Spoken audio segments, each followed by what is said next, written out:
حجی طهای 7 سالی خلک آکریه. تمنه که زور جانخو به خداگرنا بزن و مرام بریه سر. نزدیکی 30 سالایه او بزنین شامی به خدان دکت که به دگمن لدبر کردستان هنو همی ولاتیان شیانن کرینوان نینه و بهای وان دگران لبازاری دا. تقريبا أمسيه شل صولة أزوا حيوانه خدان تكم وأو حيوانه وقتی متكره هنگی زوری گرام بو وكينو كنبو جوته بزنا متكره 30,000 عسلي 20,000 عسلي هر شامی بون 16 15 کمتر نبون بس فيدي و بشر كويتي وبشر باشر يراقمه بشك شبلي سعره دي حيوانه هو تخورين سعره بوزيري از افرو 3 میلیون ودم نزدیکی 30 بزنین شامی نوکوی هنه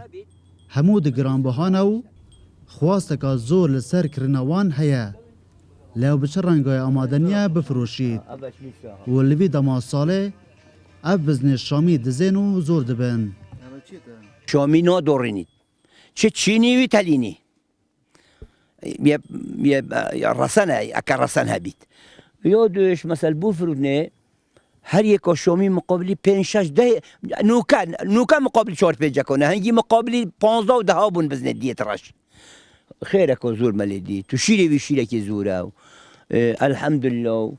و یه صبره اکتا شامی خدان کرد هر وکی که رافتشی اوی کوا خدان کرد تو نشی ترکه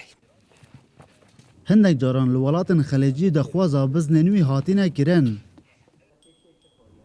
و که اوت بیجید بریا چند سالان ایک بزنا شامی وی به 18 میلیونان فروتیه گهشت یا وی رادی به پار ایک بزنا شامی وی بو کرن خو شاهی و دوات پیکریه شامی مواصفات تای مواصفات توی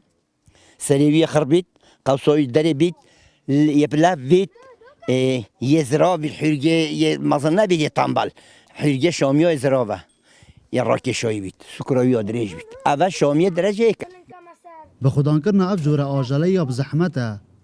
هوشیاریه که تایبت شارازه که باش دویتن و خوارنا وانجی یا جدایه حجیتها جمیجه یه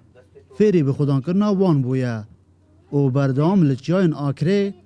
او وان بزنی شامی دچری نید جارو خیرتر بو این تاج زتر بو دلبرین غازی کرسات نیوز آکره